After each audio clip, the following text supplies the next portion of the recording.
Ifa manaa godhaatoo maqaan Yuudii fi maqaan Arabaa biyya fudhachaa jira.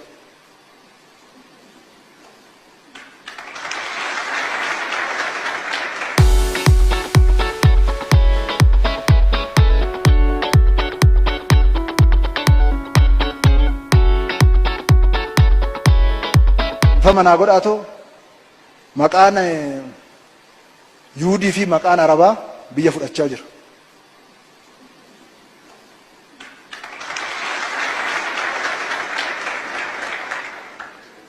Amantaan sun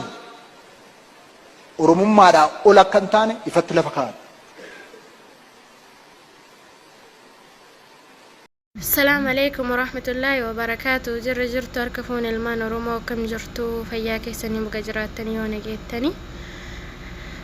وروني هاروتاتا سبسكرايب قدود أما تكيتي دبلما كسمور ولين جرو اللي لايك شير قدود أنا وجتو راسي ننجد بليان كيا قال في غاري نجيني ربي سوى جيناتا وندوما كيسا نوبكم جرتنيتي أراكم وجينون أجين نبوش مللس وانجر آجر أجيتني جرتني ميديو أجر أجرات الرتلة أرجع جرتن جتور نما بيقول شو تهي أمانتي مسلمة كيك آجر أجتشو جبيس أمانتي مسلمة فكابو وانجرا إساكي سجرو جتشو وان سمو إساكي سجرو أول بازي دبتاجر نوتي أمانتي كينا لبوتينا أول التجارة وقا دبتشوفي lubbuuteena olitti amantii kenna jaalan dhiiras tahee shamarran amantii namaa qeequun dura waan bulchaa jirtu itti yaadi bulchi osoo bakka sana nakaayan yanuun bulcha dhugaa rabbii dubbachoo taate eega kana haasa'uu taate ol bahanii homaa haasa'uun naman dhibuu jechuu haasaatu man jirra waan ta'eef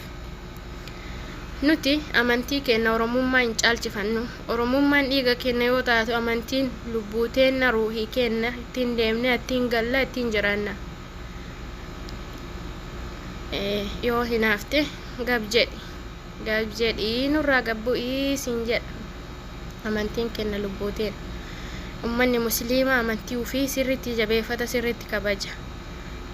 ati amantii keetuun beektu aslan namni amantii ufii beeku amantii namaa hin tuqu jechuu kanaafuu ummanni Oromoo bakka jirtanii sagalee dhaha duula itti banaa wanni amantii ufii caalu hin jiru jechuu amantii ufii lubbuu ufiitti irratti jiraanna arras ittiin jiraanna boruu akiraallee ittiin jiraanna jechuu boruu akiraallee ka ittiin kaanu amantii kenna hojii kennani jechuu yoo arra amantii kennan irratti jabaannee jabeeffanne hojii gaggaarii bor rabbi biraa arganna obboleeyyanki akka duula itti bantanii akka labsitanii iyyatanii iyya baaftanii isiniin jedha hordoftoota kiyya qaqqaalii fi gaggaarii obbo Shimallis Abdiisaa har'a gara amantiitiin dhufe jechuu maali maqaa si gube moo maal taate maaltu si gubeme maa inni rakkoon kee ummata musliimarraa maal rakkoo qabda rakkoon kee maa'i nurraa gabbu'ii dhiifama gaafachuu qabdu ol baatee aga jette san dhiifama gaafachuu qabda maqaan ka Arabaatii jette abbaan maqaa waan fedhe baafata Nabi Muhammad sallallahu alaihi wasallam nagaa fi rahmanni rabbii isaanirraa jiraatu ati akka keetitti maqaa isaanii qeequu feette ganaa itti baafannatti illee baafannee jirra ganaatti illee baafanna ganaa baay'atallee daran Oromoon harki caalu ummata musliimaati jechuu inaafasaniif amma qeequu dhuftee ati kanaafuu nurraa gadi bu'ii jenna ummata kiyya qaqqaalii hordoftoota kiyya warroon yuutuubii kiyya jalatti argamtan sheer godhuunan addunyaa tana waliin gaa wallaahi namicha kana jechuu gizee hunda homa dubbatani ummata Oromoo irraa homa dubbata amantiirra homa dubbata gabbahee karoora takka maan baasni waan takka haga amantiin as ba'u gabbahee jireenyu maqaalii ummatatti ta'e kana maaliif irraa hin dubban gaafa kaani dalagadhaa malee nyaatinaa jedhe eenyu nyaachisamee namni dalagate ka nyaatee hin jiraanne akkamiin dalagata haasawuma takka hin beeku anumaan takka kalas anuu isarraa haasaa jira kun walitti illee laaqu dhiifama naa godhaa obboleeyyan kiyya qaqqaalee fi gaggaarii dhifama isiniin jedha yoon inaasaa dogongorellee waraakin amantiin akkaan jabduudha amantii teenan lubbuu keenyarra jaalanna jechuun waan nu jalaa qeeqaniif hin jirtu maqaa wanni jedhaniif hin jiru maqaa waan fedha moggaafatee ittiin jiraata abbaanii lafa kanarratti maqaa namni namaa moggaasu seerri namaa moggaasu abbaan ofii moggaafata seera kabachiisuu yoo taate waanuma duraan waraqarra barraa'ee ittiin kabachiisuu jiran san seerarraa oolchan maree karaa amantiitiin dhufuun waan biraati. Qabaleeyyanki subscribes naa godha shares likes naa godha naaf faccaasaa isiniin jedha viidiyoo kana naaf faccaasaa waliin gahaa addunyaa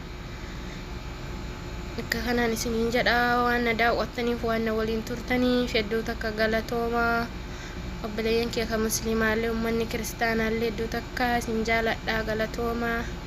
Duula Shimallis jedhu kana irratti banaa isiniin jedha bakka mara miidiyaa hundarrattu iyya dabarsaa isiniin jedha osoo amantiin biraallee ka tuqamu taate akkanuma nama dhukkubsa jechuudha. Namni amantii ofii jaallatu amantii namaallee hin kabajaa jechuun tuqu silaan nama qalbii qabaate silaa waa beekee amantii namaa hin tuqu jechuudha. Inni maqaa bulchamoo biyya bulchaa amma masalan gaafa maqaan baay'ate jedhu nuti oromummaarraa amantiin nutti aanaa jechuudha. Dura lubbuu keenya amantii teennaaf kennina ittaanee oromummaa kennaaf kennina jechuudha. Oromummaalleen namni namarraa buusu hin jiru dhiiga keenya rabbii irratti nu uume rabbii amantii tanas nu kenne oromummas nu kenne waliin nu badhaase jechuudha jechuun nurraa bareeddi lamaanuu nurraa bareeddi hordoftoota kiyya qaqqaalii. Nu har'a amantii musliimaa fudhanneef biyya arabaatiin gallu amantiin ka bu'e addunyaa guututti bu'e jechuu biyyoota arabaa qofaafi miti. Rasuulli Rabbi sallallahu alaihi wasallam ka ergamaniif addunyaa guutuufi malee biyya arabaa qofaafi miti. Akka kanaan isiniin jedha san ka beekututti amanee karaa qajeelaa deemaa ka wallaalimmoo itti dhiisee akkatti faallaa namaa morma jechuu sanumaanuu adabatanii gadiin taa'anii kanaafuu adabadhuu gattaa yaa Shimallis Abdiisaa siin jenna. Lubbuun amantiin kenna lubbuu teenarra qaaliidha jechuutti jiraanna waan ta'eef borullee jaannata akka ittiin argannu amantii teennaa isiniin jedha obboleeyyan kiyya qaqqaalii hordoftoota kiyya galatooma share like subscribe godhuun na wajji tura galatooma nagaan tura bye bye.